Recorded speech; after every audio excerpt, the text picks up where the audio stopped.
সুপ্রিয় শিক্ষার্থী বন্ধুরা, তোমরা সবাই কেমন আছো? আশা করি সবাই অনেক অনেক ভালো আছো। আজকে কথা বলবো নতুন শিক্ষাক্রমের নবম শ্রেণীর পাঠ্যপুস্তক নিয়ে। তোমরা সবাই জানো যে আগামী বছর থেকে অর্থাৎ 2024 সাল থেকে নবম শ্রেণীতে নতুন শিক্ষাক্রম চালু হচ্ছে। বিভাগ বিভাজনের পরিবর্তে সবাইকে পড়ানো হবে অভিন্ন 10টি বিষয়। 10টা বিষয় কি কি এবং ওই 10টা বিষয়ের বইগুলো কীরকম হতে পারে সেটা নিয়ে আমরা আজকের ভিডিওতে বিস্তারিত আলোচনা করব। আশা করি আজকের ভিডিও থেকে তোমরা নতুন শিক্ষাক্রমের পাঠ্যপুস্তক সম্পর্কে ভালো একটা ধারণা পাবে। সো শুরু করার আগে সবার কাছে ছোট্ট একটা রিকোয়েস্ট করব, যারা এখনও আমাদের চ্যানেলটিকে সাবস্ক্রাইব করোনি তারা এখনই সাবস্ক্রাইব করে ফেলো, তাহলে ভবিষ্যতে তোমাদের জন্য প্রয়োজনীয় সকল শিক্ষণীয় আপডেট, সকল পরামর্শ সবার আগে পেয়ে যাবে আমাদের কাছ থেকে। সো আমরা এখন সরাসরি মূল টপিকে চলে যাচ্ছি। প্রথমে আমরা জানব যে নতুন শিক্ষাক্রমে অর্থাৎ আগামী বছর নবম শ্রেণীতে কি কি বিষয় পড়ানো হবে। যেই 10টা বিষয় পড়ানো হবে সেই বিষয়গুলো সম্পর্কে আগে পরিচিত হওয়া দরকার। সো বিষয়গুলো কি কি থাকবে?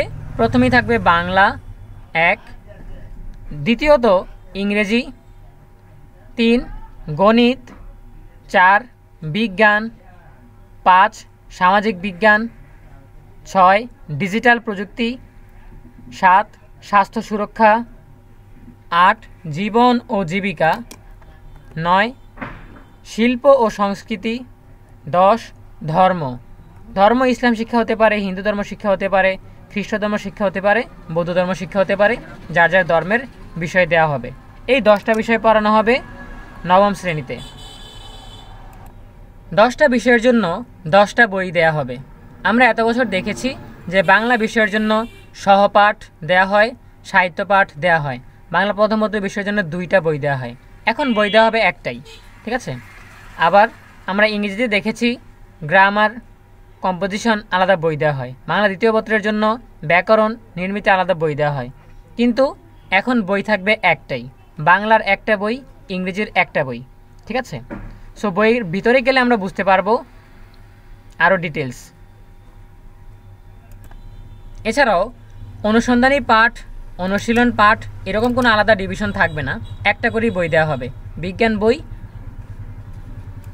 সো আমরা প্রথমেই জানলাম যে নবম শ্রেণীতে কোন কোন বিষয়গুলো থাকবে, আর 10টা বিষয়ে 10টা বই দেওয়া হবে, এক্সট্রা কোনো বই থাকবে না। এবার আমরা একটা একটা করে বই ওপেন করে দেখব যে কোন বইটা কেমন, বইয়ের ভিতরে কি আছে। প্রথমেই বলে রাখি, আমরা যেই বিষয়গুলো নিয়ে আলোচনা করছি সেগুলো হচ্ছে ষষ্ঠ শ্রেণীর এবং সপ্তম শ্রেণীর, অর্থাৎ এই 2টা শ্রেণীতে বর্তমানে অর্থাৎ 2023 সালে নতুন শিক্ষাক্রম চলছে, তাই ষষ্ঠ ও সপ্তম শ্রেণীতে নতুন শিক্ষাক্রমের বই দেওয়া হয়েছে। এজন্য এইখান থেকে আমরা ধারণা নিব যে অষ্টম ও নবম শ্রেণীতে কীরকম বই দেওয়া হবে নতুন শিক্ষাক্রম অনুযায়ী, ঠিক আছে। সো আমরা তাহলে শুরু করছি। বাংলা বইটা কীরকম হবে, বাংলা বইটা আমরা ওপেন করছি। সো দেখতে পাচ্ছ এখানে বাংলা বইটা ওপেন হয়েছে, এটা হচ্ছে ষষ্ঠ শ্রেণীর বাংলা বই। সো তোমাদের বেলায় লেখা থাকবে নবম শ্রেণী, ঠিক আছে, সেটা তো বুঝতেই পারছো। এরপর আমরা যদি সূচিপত্রে চলে যাই তাহলে আমরা একটা বিশেষ তথ্য জানতে পারবো। সো এইখানে তোমরা দেখতে পাচ্ছ বাংলা বইয়ের সূচিপত্র। সো যেই তথ্যটার কথা বলছিলাম সেটা হচ্ছে তোমাদের বাংলার প্রথম পত্র আর দ্বিতীয় পত্র 2টা বিষয় থাকবে না, বাংলায় একটাই বিষয় থাকবে। এই একটা বিষয়ের মধ্যেই তোমাকে ব্যাকরণও শেখানো হবে, গল্পও শেখানো হবে, কবিতাও শেখানো হবে। সো এখানে সূচিপত্র কীরকম আছে দেখতে পাচ্ছ, মর্যাদা বজায় রেখে যোগাযোগ করি, প্রমিত ভাষা শিখি, ঠিক আছে, এগুলো ব্যাকরণের অংশ। তারপর একটু নিচে গেলে আমরা দেখতে পাচ্ছি যে কবিতাও আছে, গল্পও আছে, প্রবন্ধও আছে, নাটকও আছে, ঠিক আছে। তার মানে তোমরা বুঝতে পারছো বাংলার জন্য একটা বিষয় থাকবে, একটা বই থাকবে। এই বইতেই তোমাদেরকে ভাষাও শেখানো হবে, ব্যাকরণও শেখানো হবে, নির্মিতিও শেখানো হবে, আবার পাশাপাশি প্রথম পত্রের মতো গল্পও শেখানো হবে, কবিতাও শেখানো হবে, উপন্যাস, নাটক শেখানো হবে। সো আমরা যদি এবারে সপ্তম শ্রেণীর সূচিপত্র দেখার চেষ্টা করি তাহলে এখানেও দেখো প্রথমে ব্যাকরণ অংশ শেখানো হচ্ছে, তারপর দেখো কবিতা, ছড়া, গল্প, প্রবন্ধ, নাটক এগুলোও শেখানো হচ্ছে, ঠিক আছে। সো আমরা ষষ্ঠ আর সপ্তম শ্রেণীর বই কেন দেখাচ্ছি, কারণ ষষ্ঠ ও সপ্তম শ্রেণীতে চলতি বছর অর্থাৎ 2023 সালে নতুন শিক্ষাক্রম অনুযায়ী পাঠদান চলছে এবং নতুন শিক্ষাক্রমের বই দেয়া হয়েছে, এরকমভাবেই তোমাদের বই দেওয়া হবে। সো আশা করি বাংলা বিষয় তোমাদের ক্লিয়ার। এবার আমরা পরবর্তী বিষয়ে চলে যাব। এবার আমরা ইংরেজি বিষয়ে দেখার চেষ্টা করি। সো আমরা এখানে ইংরেজি বইটা ওপেন করছি। সো এখানে দেখতে পাচ্ছ ষষ্ঠ শ্রেণীর ইংরেজি বই। এখানে ইংলিশ ফর টুডে বা ইংলিশ গ্রামার কিছুই লেখা নেই, এক বইয়ের মধ্যেই সব কিছু। সো এখানে ইংলিশ লেখা আছে শুধু, ঠিক আছে। সো আমরা যদি এখানে সূচিপত্রে চলে যাই তাহলে আমরা ধারণা পেয়ে যাব। সো এখানে তোমরা ষষ্ঠ শ্রেণীর ইংরেজি বইয়ের সূচিপত্র দেখতে পাচ্ছ বা ইন্ডেক্স দেখতে পাচ্ছ। এখানে প্রত্যেকটা প্যাসেজ এমনভাবে সাজানো হয়েছে যাতে করে তুমি প্যাসেজ ইংলিশ ফর টুডে বইয়ের মতো শিখতে পারো, এবং প্রত্যেকটা প্যাসেজের নিচে সংশ্লিষ্ট ব্যাকরণগুলো বা গ্রামারগুলো আইডেন্টিফাই করে দেওয়া আছে, সেখান থেকে তুমি গ্রামারও শিখতে পারছো, ঠিক আছে। তারপর প্যাসেজগুলো এরকমভাবে সাজানো হয়েছে যাতে তুমি এইখান থেকে paragraph, letter writing, application writing, dialogue সব কিছু লেখাও শিখতে পারো, এরকমভাবেই সাজানো হয়েছে। এরপর যদি আমরা ক্লাস 7-এরগুলো দেখি, এটাও সেম। এখানেও এমনভাবে প্যাসেজগুলো নির্বাচন করা হয়েছে যাতে রিডিং টেস্টের পাশাপাশি তোমরা রাইটিং টেস্ট এবং গ্রামারগুলোও ভালোভাবে শিখতে পারো। সো আমরা যদি এখানে একটা লেসন ওপেন করি তাহলে দেখতে পাচ্ছ এ ড্রিম স্কুল, এটা হচ্ছে লেসনের নাম। প্রথমেই দেওয়া আছে নিউ ভোকাবুলারি, অর্থাৎ নতুন শব্দ ভাণ্ডার। এই প্যাসেজের মধ্যে যে নতুন নতুন শব্দগুলো রয়েছে এগুলোর বানান তোমরা শিখতে পারবে, এগুলোর অর্থ জানতে পারবে, এগুলো কোন কোন জায়গায় কীভাবে ইউজ করা যায় সেটাও শিখতে পারবে, ঠিক আছে। তারপর রয়েছে এখানে বলা হয়েছে বিদ্যালয়ের ছবির দিকে তাকাও এবং দলে বা জোড়ায় জোড়ায় ভাগ হয়ে ছবির বিদ্যালয় সম্পর্কে তোমাদের যা যা ভালো লাগে 5টি বাক্য লিখো। এখান থেকে তোমরা রাইটিং টেস্টের বিভিন্ন জিনিস শিখতে পারবে খুব সহজেই। তারপর বলা আছে কি জোড়ায় জোড়ায় কাজ করো, নিচের কোন কোন সুবিধা তোমাদের বিদ্যালয়ে আছে তা শনাক্ত করো।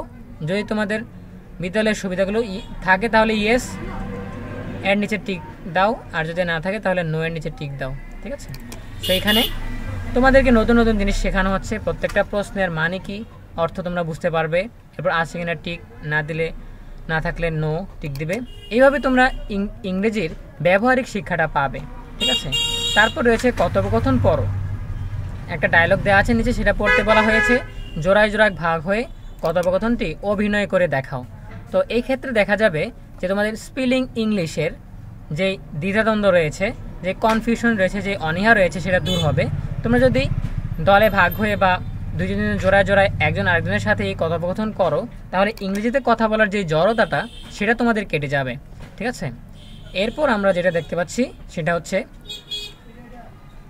এখানে বলা হয়েছে কথোপকথনটি পুনরায় পড়ো এবং শব্দ বা বাক্যাংশগুলোর পাশের অর্থের সাথে দাগ টেনে মেলাও।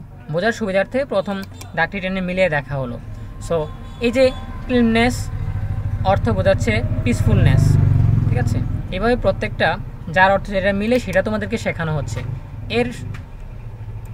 এর মাধ্যমে তোমরা ইংরেজির সিনোনিম বা সমার্থক শব্দ শিখতে পারছো, তোমাদের ভোকাবুলারি আরও বিস্তৃত হচ্ছে, ঠিক আছে। এরপর যেটা দেখানো হয়েছে যে কথোপকথনটি আরও একবার পড়ো, তারপর দলে বা জোড়ায় ভাগ হয়ে ফারিয়া ও রায়হানের বিদ্যালয়ের মধ্যে সাদৃশ্য ও বৈসাদৃশ্যগুলো লেখো। বলা হয়েছে তোমরা কথোপকথনটি আরও একবার করো। এবার তুমি নোটিস করো যে ফারিয়া আর রায়হানের বিদ্যালয়ের মধ্যে কি কি মিল রয়েছে আর কি কি অমিল রয়েছে। তো এখানে সিমিলারিটিসগুলো লিখবে, তারপর ডিসিমিলারিটিসগুলো লিখবে। এর মাধ্যমে তুমি রাইটিং স্কিল তোমার আরও ভালো হয়ে যাচ্ছে, তুমি গ্রাফস অ্যান্ড চার্ট সহ সব কিছু তুমি নিজে নিজেই লিখে ফেলতে পারবে, ঠিক আছে। তারপর শেখানো হচ্ছে এখন দল বা জোড়ায় ভাগ হয়ে, এরপর বলা হয়েছে দল বা জোড়ায় ভাগ হয়ে আলোচনা করো এবং নিচের বিষয়গুলোর উপর তালিকা তৈরি করো। The good thing in your school, তোমার স্কুলে কী কী ভালো জিনিস রয়েছে। তারপর what you need in your school, তোমার স্কুলে কী কী দরকার। তারপর হোয়াট শুড বি ইমপ্রুভড, তোমার স্কুলে আর কী কী উন্নত করা যেতে পারে, আর একটু উন্নত করা যেতে পারে অথবা রিমুভ করতে চাও তোমার বিদ্যালয় থেকে, ঠিক আছে, সেগুলো আলোচনা করবে। এক্ষেত্রেও তোমাদের রাইটিং স্কিলটা ডেভেলপ হচ্ছে। এরপর যেটা বলা হয়েছে নিচের বাবুলগুলোতে অরণ্যের স্বপ্নের বিদ্যালয় সম্পর্কে পড়ো। এখন তোমার স্বপ্নের বিদ্যালয়টির উপর একটি পোস্টার অঙ্কন বা নকশা তৈরি করে বিদ্যালয়ে উপস্থাপন করো। এখানে বলা হয়েছে তুমি যেই বিদ্যালয়টা স্বপ্নে দেখো সেই বিদ্যালয়টাতে কি কি থাকবে, কি কি থাকবে না, কীরকম হবে তোমার স্বপ্নের বিদ্যালয় সেই সম্পর্কে লিখতে বলা হয়েছে। সো এখানে কয়েকটা দেখানো হয়েছে যে তোমার ড্রিম স্কুলে বা স্বপ্নের স্কুলে কি কি বিষয় থাকছে। সো এই ছিল ইংরেজি বিষয়ের আলোচনা। বাকি বিষয়গুলো নিয়ে আলোচনা করব দ্বিতীয় পর্বে।